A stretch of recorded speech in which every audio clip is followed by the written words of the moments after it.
Now, where we go to read? Matthew, the 11th chapter, 27th verse. Nous allons lire à quel endroit maintenant? Matthieu, le chapitre 11, verset 27. All things that the Father delivered unto me, delivered unto me of my Father, rather. And no man knoweth the Son, but the Father. All right, neither knoweth any man the Father save the Son. And he to whomsoever the Son will reveal him. Toutes choses que le Père m'a données, ou plutôt m'ont été données par mon Père, et personne ne connaît le Fils si ce n'est le Père. Très bien. Personne non plus ne connaît le Père si ce n'est le Fils et celui à qui le Fils veut le révéler. See, it's not how much you learn, how much the bishop wants you to know, it's how much God wants you to know. Voyez, cela ne dépend pas du nombre de choses que vous apprenez, ni du nombre de choses que l'évêque veut vous faire connaître.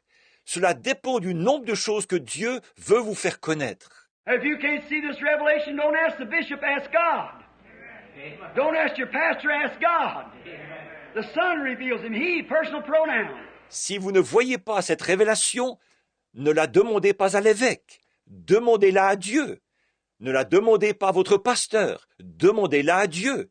C'est le Fils qui le révèle, lui, un pronom personnel. Listen, this will shock you. Here's the commandment. Paul said if he'd have left another day, he'd have spoke of it. But here's what he said. Écoutez, ceci va vous étonner. Voici le commandement. Paul a dit, s'il avait laissé un autre jour, il en aurait parlé. Mais voici ce qu'il a dit. Come unto me, all ye that labor and are heavy laden, and I will give you Sabbath. Amen. Rest. Take my yoke upon me and learn of me, for I am meek and lowly of heart, and ye shall find Sabbath unto your soul. For my yoke is easy and my burdens are light. Venez à moi, vous tous qui êtes fatigués et chargés, et je vous donnerai du sabbat, du repos. Prenez mon joug sur vous et recevez mes instructions, car je suis doux et humble de cœur, et vous trouverez du sabbat pour votre âme. Car mon joug est doux et mes fardeaux légers. Watch what Paul said. If Jesus would have given them rest, he would have spoken of another day. But he limited a day, saying, David, after so long a time, when you hear his voice, harden not your heart. Regardez bien ce que Paul dit. Si Josué leur eût donné le repos, il aurait parlé d'un autre jour. Mais Dieu a fixé un jour, aujourd'hui, dit dont David, si longtemps après, quand vous entendez sa voix, n'endurcissez pas votre cœur.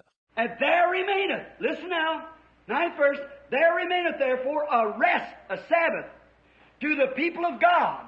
Et il y a, maintenant écoutez, le verset 9, il y a donc un repos de sabbat, un sabbat réservé au peuple de Dieu. For he, the man or woman, that has entered into his rest, come unto me all ye labor and heavy laden, I'll give you rest, has ceased from his works as God did from his. Amen.